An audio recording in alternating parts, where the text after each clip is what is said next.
بسم اللہ الرحمن الرحیم۔ رسول اللہ صلی اللہ علیہ وسلم نے فرمایا، مجھے اللہ کی طرف سے حکم دیا گیا ہے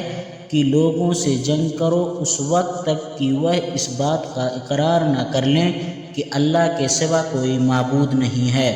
اور یہ محمد صلی اللہ علیہ وسلم کے سچے رسول ہیں، اور نماز ادا کرنے لگیں اور زکوٰۃ دیں۔ جس وقت یہ کرنے لگیں گے تو مجھ سے اپنے جان و مال کو محفوظ کر لیں گے، سوائے اسلام کے حق کے رہا ان کے دل کا حال تو ان کا حساب اللہ کے ذمے ہے۔